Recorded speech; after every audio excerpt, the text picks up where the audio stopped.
In the 1740s, many European states were astonished at the outcome of the two Silesian Wars. Both in terms of speed and success, the at best minor principality Prussia took on Austria, the Holy Roman Empire's strongest dynasty and one of the critical great powers of the European continent.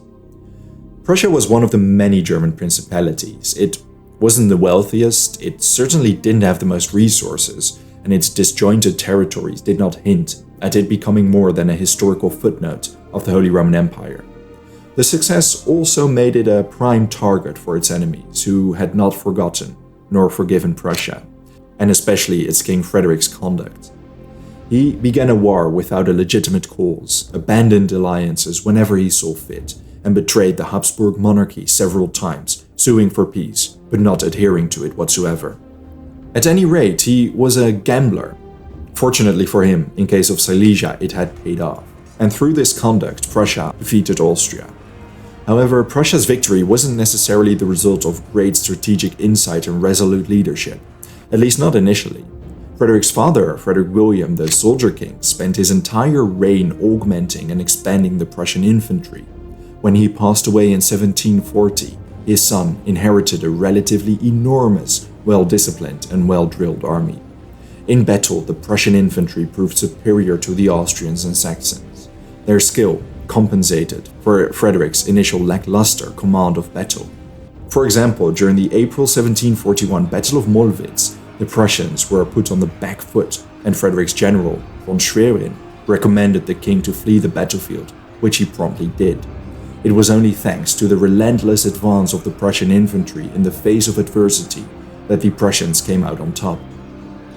1 year later, at the May 1742 Battle of Chotositz, this pattern repeated itself, although credit to Frederick is due that he undoubtedly learned from his mistakes. To begin with, it confirmed the suspicions that Prussian cavalry wasn't able to compete with the Austrians. It was only thanks to the flexibility and the discipline of, once again, Prussia's infantry that the battle was turned and they emerged victoriously. By the time the Second Silesian War erupted at Hohenfriedberg, Frederick proved himself an able strategist. He adapted to ever-changing circumstances, and once again his infantry secured the victory for Prussia. What made Prussia's victory all the more impressive was that Prussia's fellow principalities Bavaria and Saxony fared much worse during and in the aftermath of the war. Bavaria's elector had to flee his electorate when the Austrians invaded. The Saxons changed sides in the middle of the war, only to lose to the Prussians at Hohenfriedberg, Soor, and Kesselsdorf. 3 years after Prussia made peace, financial exhaustion led to other participants of the war to sign the Treaty of Aix-la-Chapelle, ending the war. In it, it confirmed Prussia's sovereignty over Silesia. Well, sort of. Despite the acquisition, Prussia's adversaries were already plotting how to seize Silesia and tear up the entire kingdom, which had humiliated both Austria and Prussia's wronged allies. Austria felt especially vicious. Frankly, the 8-year-long peace that followed was nothing more than a truce.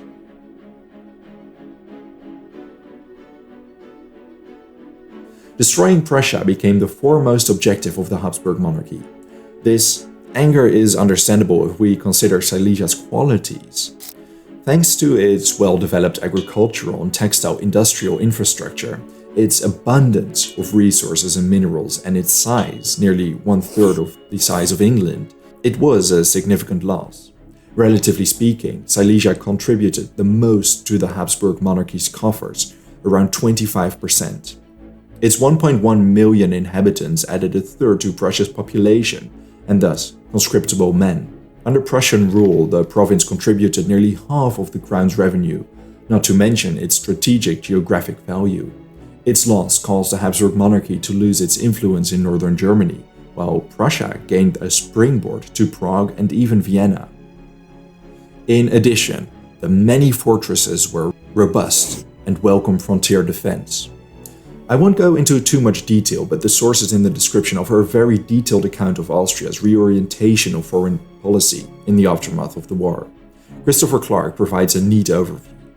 In short, championed by the youngest cabinet member, Count Kaunitz, rapprochement with France became official Habsburg policy.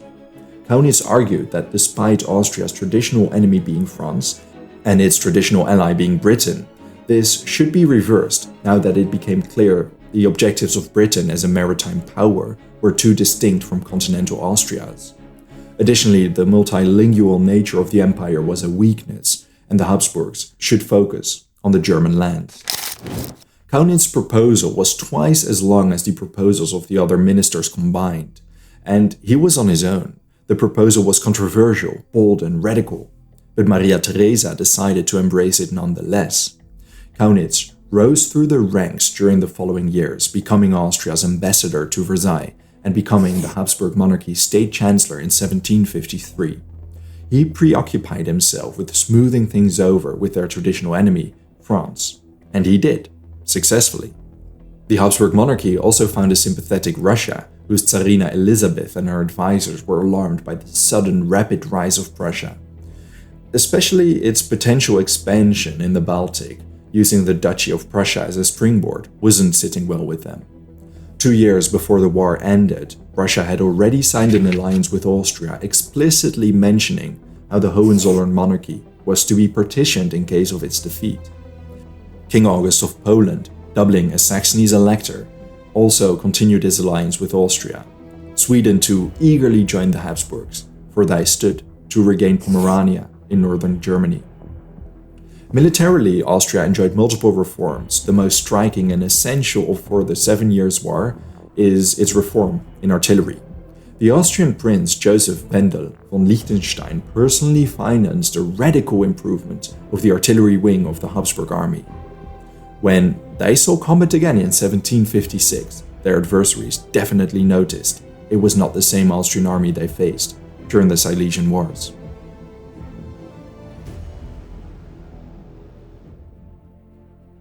Frederick knew and understood there were forces at play he had no control over. Sure, he had won, but his victory arguably landed him in more dangerous waters.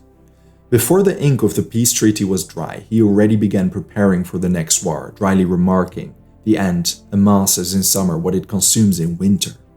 He spent the 11 years between the Second Silesian War and the 7 Years' War outbreak improving his army. This already began between the First and the Second Silesian War, and during peacetime, Prussia's regiments continued their brutal training regimen. Prussia's autumn war games were conducted in Silesia because Frederick and his advisors expected a future war to take place there. Prussian cavalry, artillery, and technical arms received most of the improvements, for the condition of the infantry was still among the greatest in Europe. Frederick knew this and also became a little bit complacent. He mistakenly believed whenever his infantry advanced, he would emerge victoriously, but reality would soon prove him wrong. Besides this, peacetime saw another radical shift in Prussia's military. Frederick drilled his cavalry so that its quality became unparalleled in Europe. He did this the same way his father had prepared the infantry. Soldiers had to ride their horses daily, even in peacetime. It was a simple recipe, drilling, and even more drilling, but it worked. By the 1750s, his dragoons and cuirassier regiments could gallop and charge with the horses touching each other. In addition, cavalry commanders knew Frederick would have them court-martialed if they suffered an enemy's charge while stationary. Lastly, commanders were at liberty to direct their attacks and maneuvers without awaiting official orders, as long as they thought an opportunity presented itself. Frederick embarked on an energetic diplomatic mission to guarantee alliances during the interbellum. His main priority was to appease Russia, remarking to his envoy in St. Petersburg that there is nothing in the world I would not do to maintain in perpetuity harmonious relations with the Russian Empire. Unfortunately for Frederick, the Prussophobe vice-chancellor, Count Alexei Bestujev, blocked every attempt at reconciliation. When Tsarina Elizabeth promoted him to Grand Chancellor, the situation worsened. Up until the outbreak of the war, there was no point in attempting to conclude an alliance with Russia. His Vienna intelligence reports detailing Kaunitz's plans didn't offer much hope either, but stubborn as he was, and as we will see, still lacking tact as a statesman, he let his personal biases get the best of him. Frederick was convinced of the natural hostility between the French Bourbons on one side and the Austrian Habsburgs on the other, until far too late. There was no way an anti-Prussian alliance could ever materialize between these two states. His French ally would support him without a doubt, despite his defections during the Silesian Wars.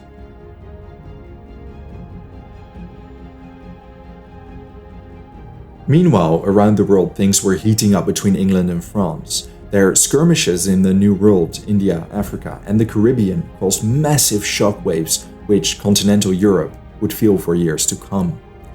France saw its colony Canada threatened by the British. By 1754, war seemed inevitable to both parties. Although Britain was a maritime power with its eyes set on the New World, King George II had significant interests in continental Europe. His homeland, the Principality of Hanover, was in potential danger against France and its traditional but unreliable ally Prussia. George figured, to prevent France from invading Hanover, he required a distraction. Austria and Russia were critical in this. But negotiations between Austria and Britain collapsed. The interests of both great powers and traditional allies were too diverse. Maritime Britain looked at the New World, and continental Austria had no real interest outside of Europe. Diplomatic changes were slow to materialize, but this period, the diplomatic revolution, saw most great and minor powers realize their interests diverged too much from their traditional allies. Alliances, sometimes centuries old, were beginning to show cracks or fall through. Russia was still a potential ally for the British. Their envoy to St. Petersburg offered Elizabeth to finance their army and fleet as long as they promised to keep the Duchy of Prussia preoccupied. The 1755 Treaty of St. Petersburg put this agreement into writing. Britain agreed to subsidize Russia with £100,000 if they promised to hold an army of 50,000 and 50 galleys stationed on its western frontier. In case of an outbreak of war, Britain would pay an extra £400,000. Elizabeth was slow to ratify this treaty, however. It is an understatement to say Frederick was unnerved when he learned of these plans. Having always respected Russia's strength, he embarked on the diplomatic route to assure George he would leave Hanover alone. Anglo-Prussian relations improved in the years preceding this, and in part thanks to the Tsarina's slow ratification, George was receptive to a defensive agreement with Prussia. At the January 1756 Convention of Westminster, Prussia and England signed a defensive alliance. Despite the treaty not necessarily being a direct threat against any other power, it led to an all-out war over the entire world. It doesn't take a geopolitical expert to see this hastily concluded treaty was a monumental mistake on Frederick's part. The Russians were angry as the British suddenly halted their subsidies thanks to the conduct of the very state the subsidies were directed against. Enraged, the Tsarina eagerly searched for any alliance against Prussia.